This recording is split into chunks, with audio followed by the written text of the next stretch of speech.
Hello, and welcome to Half Hour, an entertainment podcast through Two Worlds Entertainment. I'm Jeff. And I'm Richie. And we're here to bring you a casual conversation on the shows, films, concerts, and music that we see, listen to, and observe throughout our careers.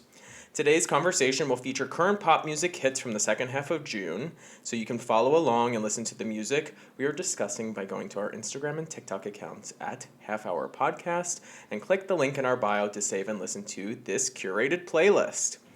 Today is the start of Pride Weekend. Happy Pride, y'all. So we're mostly featuring a lot of music from different artists in the LGBTQ plus community. So this is the Everything Pride podcast. Hey girl, hey. Buckle up. Hey girl, hey. We're going to start today with our artist spotlight, and that's on Muna. Muna is releasing their self-titled album this Friday, and this is their third effort. With Muna releasing their third effort today, just in time for Pride Weekend, let's take a look back at some of Muna's history in the pop industry. So just to let y'all know, Muna is a trio by Katie Gavin, Josette Maskin, and Naomi McPherson. They were originally signed to RCA Records, to which they later were dropped after their second album.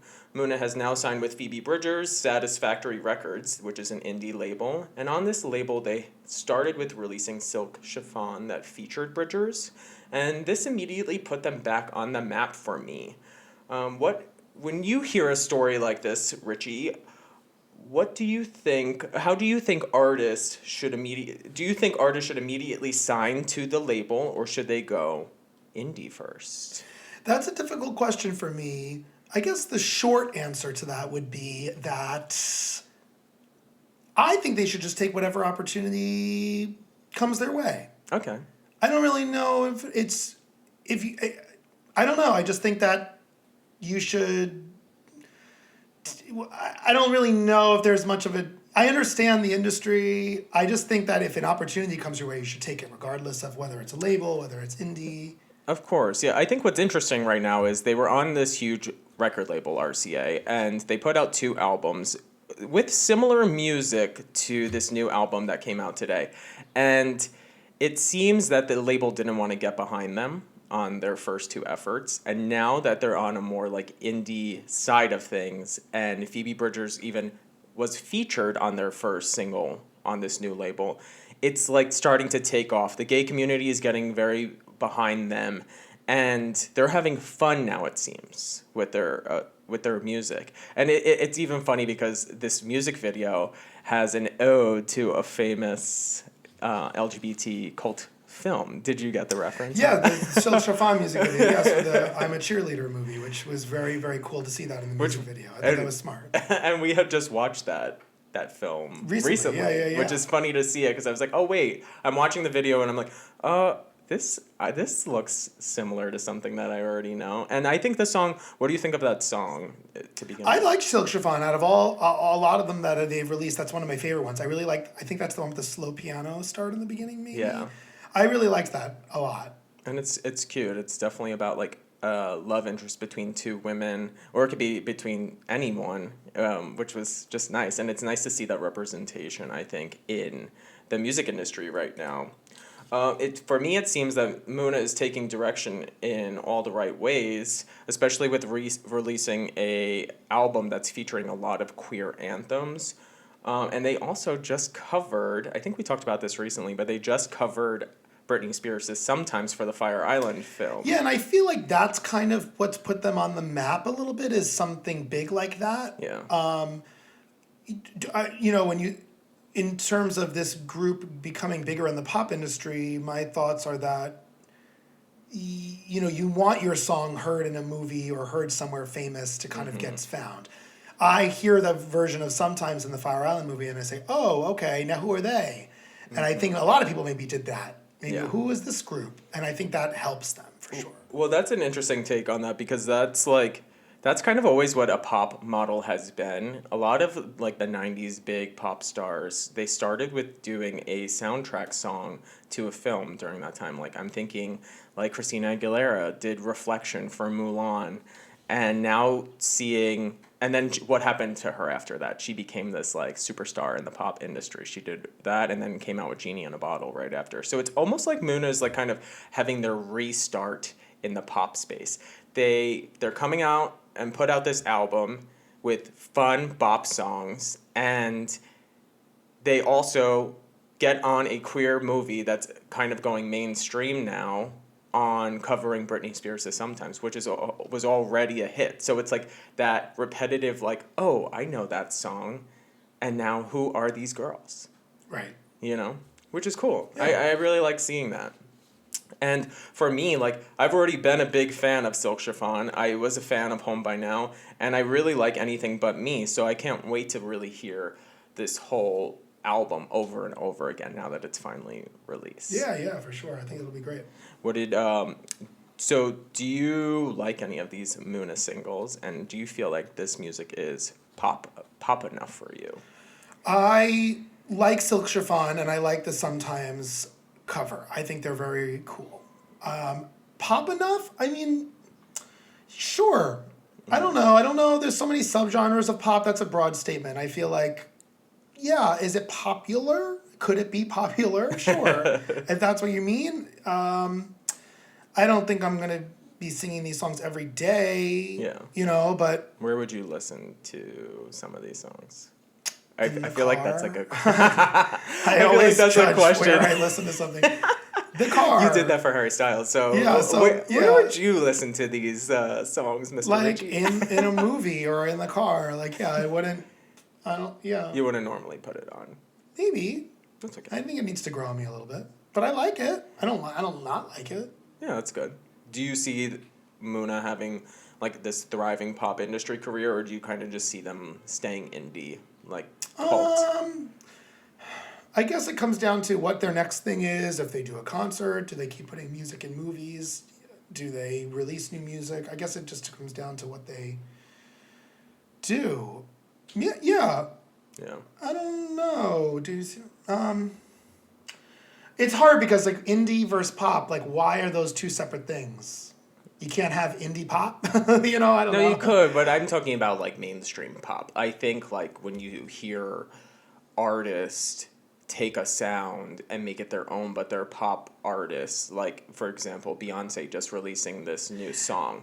She is a pop star, but she's releasing a song with a house beat. So a lot of people are saying, is it pop or is it house?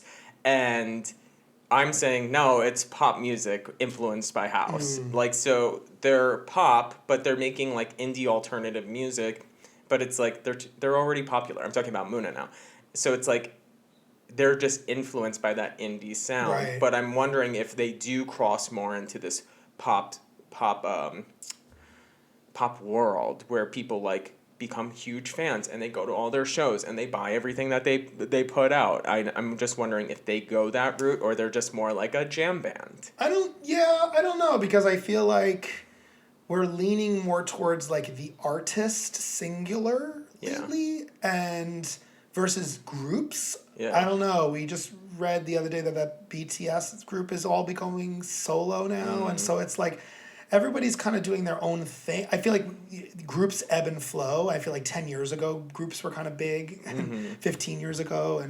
And now it's like, okay, everyone. So I don't know how this group does. It would be interesting to see. Yeah. I definitely think they have potential. I think they're just on the right mark. They're very like old school, not old school, but like early 2000s, like Vanessa Carlton, Michelle Branch, like some of those. But you're naming individual people who had individual I'm saying names. by sound. By sound, but if you're talking about a group, it's...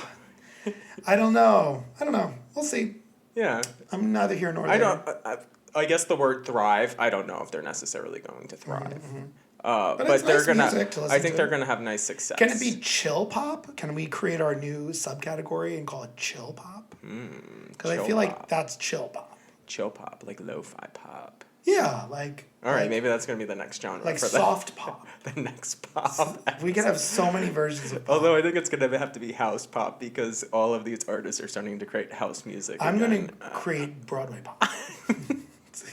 We're gonna have a full Broadway pop episode. What would that be? It would be like, be like remixes of show tunes. I mean, it would be people that have worked in the Broadway space, like Dove Cameron and Renee Rapp. I guess. Maybe, and Ashley Park, you know, and naming all the Broadway pop girlies. Yeah, maybe. That'd be kind of cool. That'd be cool.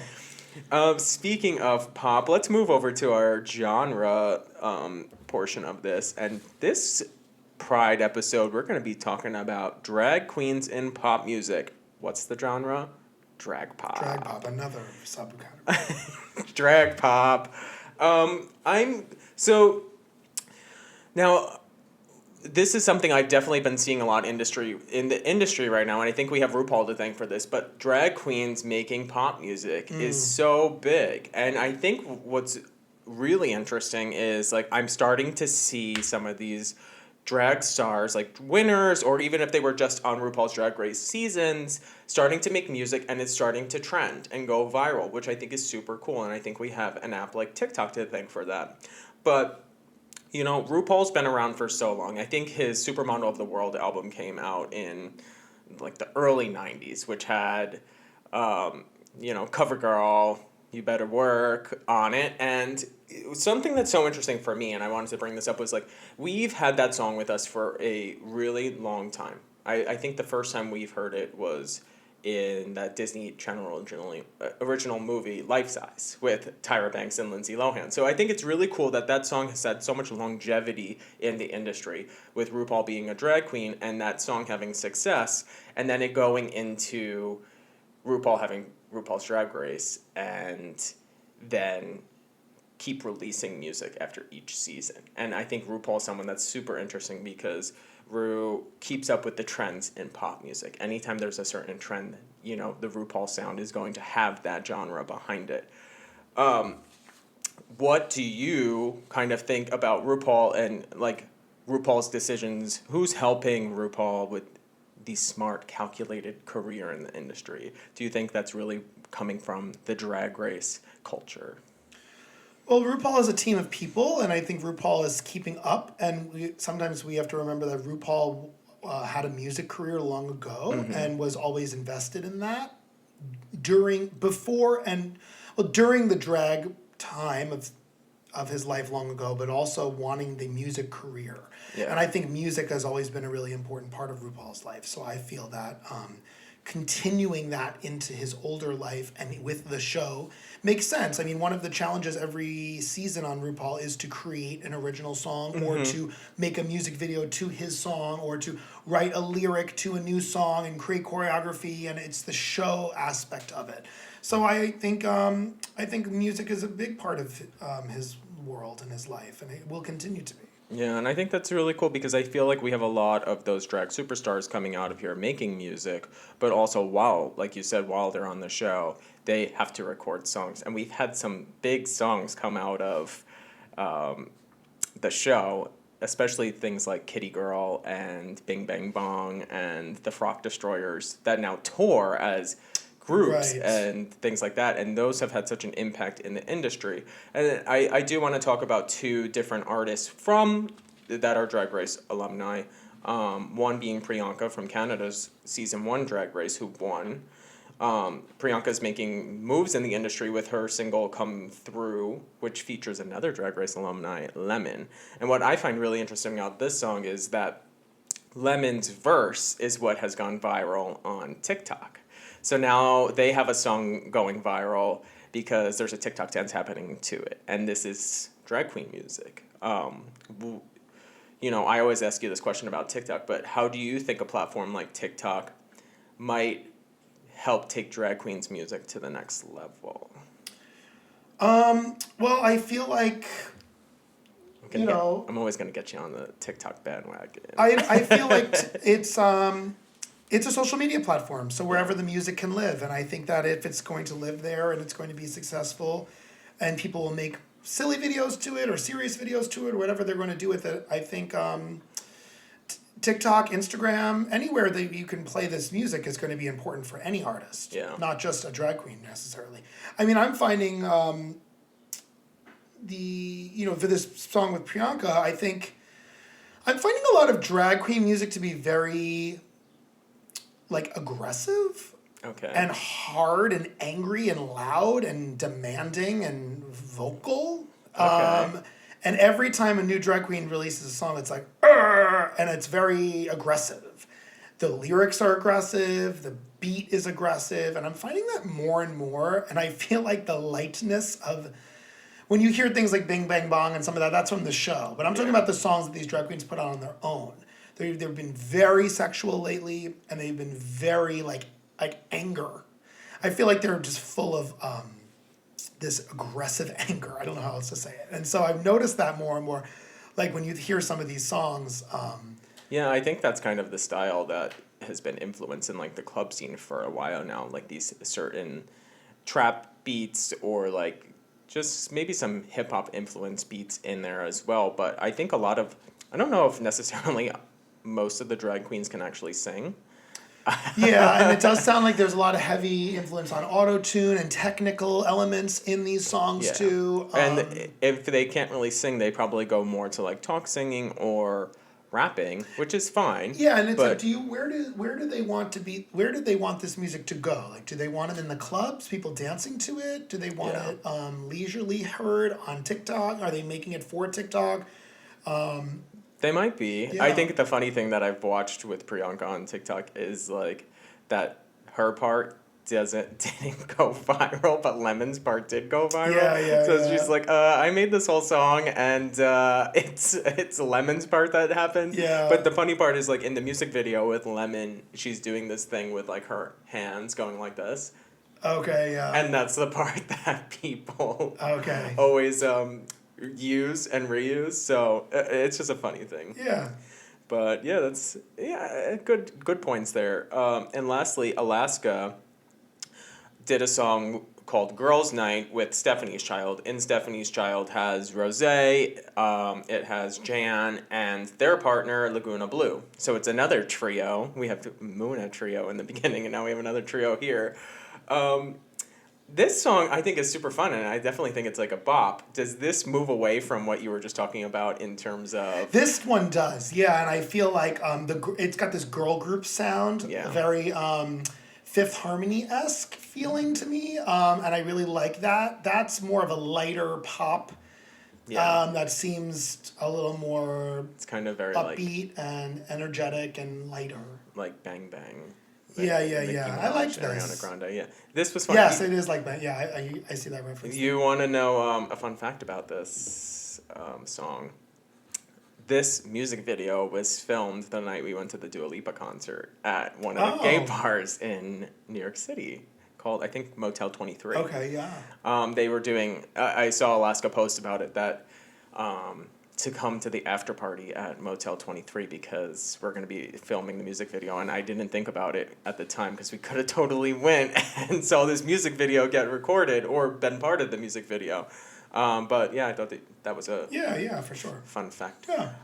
Do you love the music of the Drag Race alumni?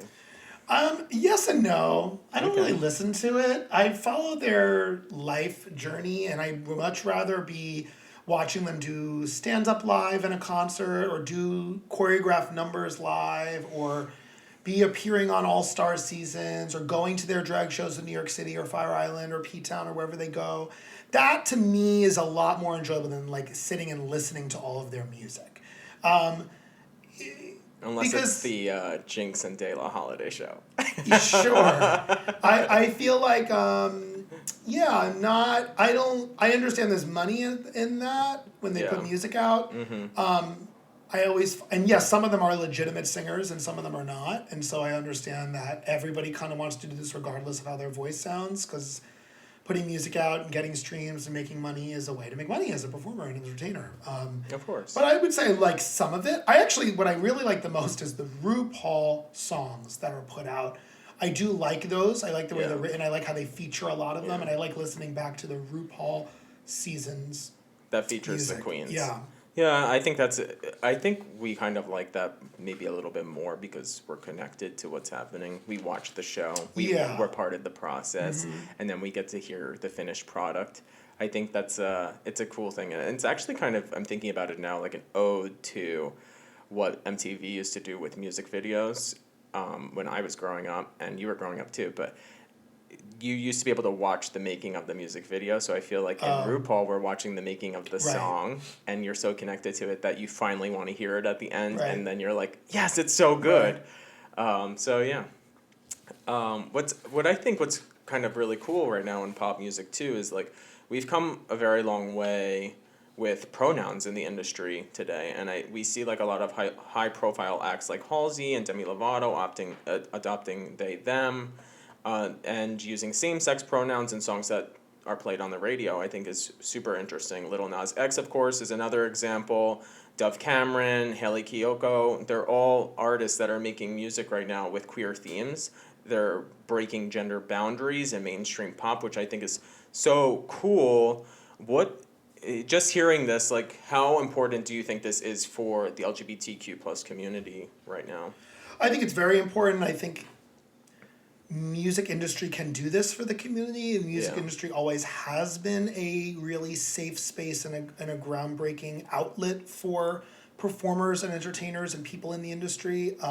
Always. Yeah. From way back in the day. So I feel like it's very important, and I think that if there is a space for people to find comfort in their pronouns or their identity, that the music space would be a space, the theater space as well. Any sort of entertainment art space involves so many members of the LGBTQ plus community. You know? Yeah, I think that's most important right now too, because we keep hearing at times certain things like governments trying to ban like drag queens in live events or kids at drag queen events saying it's inappropriate, and just like music in general. I think recently I just saw this morning too, like LGBT books should be banned in libraries from children being able to read them. I'm like, this sounds crazy. So for me, it's like, what's next? Is something like, oh, we don't want to have this music being played here because kids might listen to it or something like that. So I think it's super important that these artists are breaking boundaries and becoming more mainstream so that everyone can kind of... It's interesting you mentioned that Dove Cameron boyfriend, because that's an interesting, she being a woman identifying as a female saying, I can be a better boyfriend, right? She says that. So it does play with the gender... it's breaking gender because that's how you interpret that song. Right. If you listen to that song, you might be saying, oh, is she saying she wants to date a woman or what? You find in the LGBTQ plus community a lot, that there's also a sense of like, a lot of gay men will call other gay men like she and her, or oh, that's my best Judy, or that's my, friend, are you a friend of Dorothy? There's all those references to females and things like that. So the gender flux is a lot of the community already too. Totally. Well, since it is Pride Month, before we get to our bop or flop, I do want to ask you one big question. Okay. What is your favorite Pride anthem? Oh my gosh. Do you know what's... There's so many. No. There's so many. I feel like you could pick new school and old school Pride anthems. I don't know. Like, does the song have to exactly be talking about... Like, because I like songs that are, like, just, like, fun. I don't know. That's a hard question. If I had to choose one, I know this might be a little stereotypical. He's going to be like, wait, can I say? No. Okay. Or maybe. Why? I feel like you would pick something like ABBA's Dancing. Well, I was thinking ABBA, but I was like, that's not directly a anthem, although it's so popular to the time.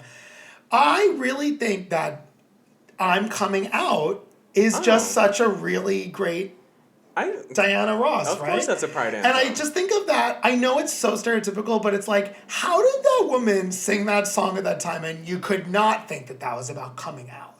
Like me, because everyone says, oh, it could be what is she sing? I'm coming out, I want the world to know, gotta let it show. It sounds so Pride anthem-y to me that when I hear that song, I seem to hear it most in June, and I feel like it just kind of gives you that feeling of like, oh. Well, it's definitely been adopted by but I Pride. feel like it's so meant for that, and I just think, I know it's stereotypical, but I really like that song. Okay. So I would say that would be one of my, Of course. I almost put that down for mine. I'm going back and forth between two. Okay. One, I think George Michael's Freedom is such like a liberating song. I actually was listening to it while I was walking the dog this morning. Okay. And I was like, oh, this is so, he's such an important person in the community, and I think some of the music that he put out was so important. But I also, I'm going to go a little Broadway on here. And from Lacage, I Am What I Am. And Gloria Gaynor then doing, the more mainstream version. And which I love that storyline of, theater going pop, and, we need more of that. But I think there's something I probably would put I Am What I Am at the top for my Pride Anthem. Because it's just, it's a great song. It's what we are, you know? It's a great lyric, and it's from a great show.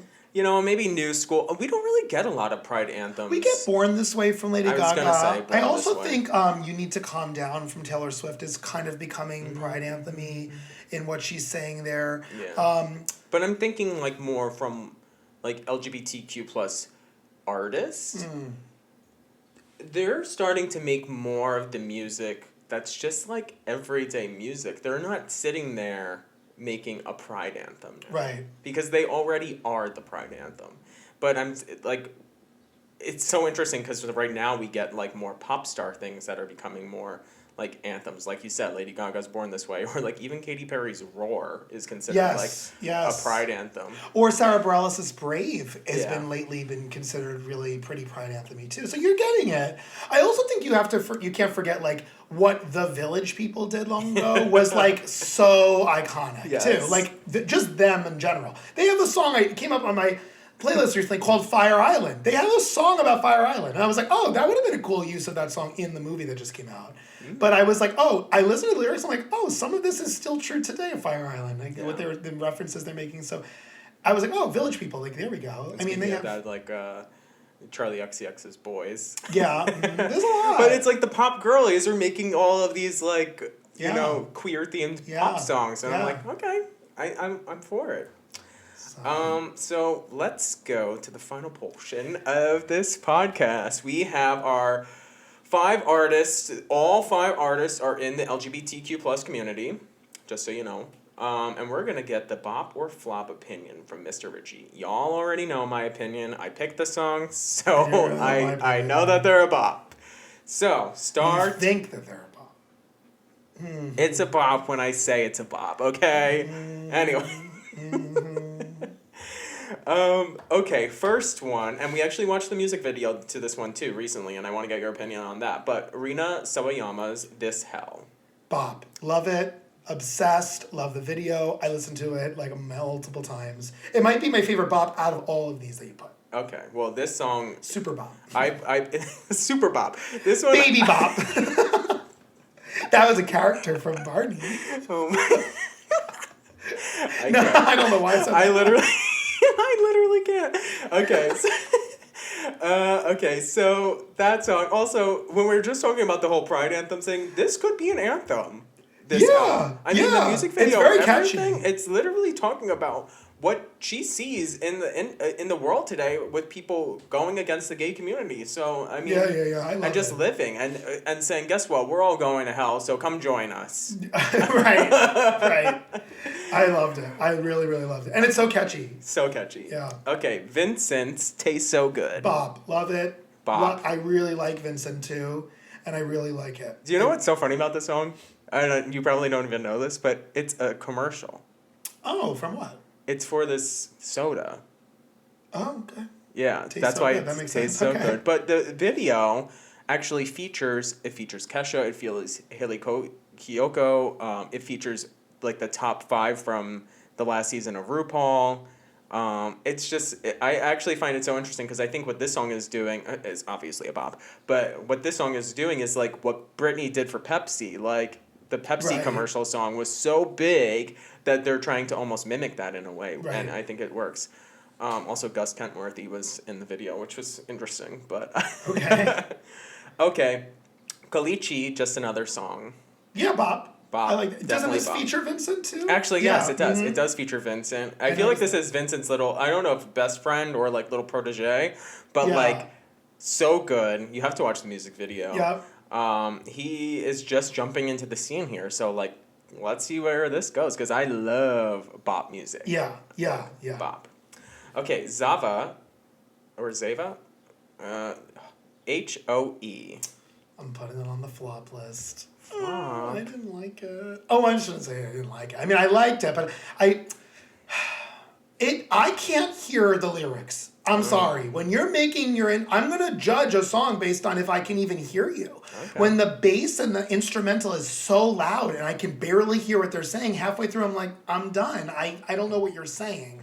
I have to read lyrics on a piece of paper to follow along with your song. Like, I would like to hear what you're saying. Okay. I thought the production value wasn't, and it kind of turned me off to it. So, not a huge fan, unfortunately. I'm putting that on the flop. Well, I'm a fan. So. All right. And lastly, we have Madison Rose Valentino. I was really on the fence with this one. I had to listen to it a few times. Okay. I feel like it's flop bop border, like on the fence. Okay. Like, I'm kind of like, is it a floppy bop? I just made that up. A floppy bop. Okay. It's kind of like it's a bop, but it's a little floppy. No. Yeah, I mean it's good. Something's missing in the song for me. There's something missing to make it a true bop. I don't know what it is. I like it. I don't hate it. You can't win them all. Those were my two. So that's like floppy bop. All the others. Well, are you bops. like her other songs, so. I do. That's fine. Well, hey, listen. I'm gonna be honest. In the bop or flops, you know. Okay. So that's it. Vincent stuff's great. Flop meaning like it's not a bad song, but he just probably doesn't see it going anywhere. I don't. The others I do. The Zava, H.O.E, and the Madison Rose Valentino, they're okay for me. That's all she wrote. And that's all, folks. Well, we hope you enjoyed this pride-filled podcast. Now go out and celebrate and enjoy. I want to thank you all for listening. We hope you enjoyed this podcast. Please subscribe to our podcast on Spotify and Apple Music. Leave us a review if you love what you heard, but only if you loved what you heard. We also want you to join our conversation and engage with us. Head over to our Instagram and TikTok at Half Hour Podcast and comment on the latest post about this podcast episode. We would really love to hear from you. Engage with us. But until next time, I'm Jeff. And I'm Richie. We're signing off. Ta-ta.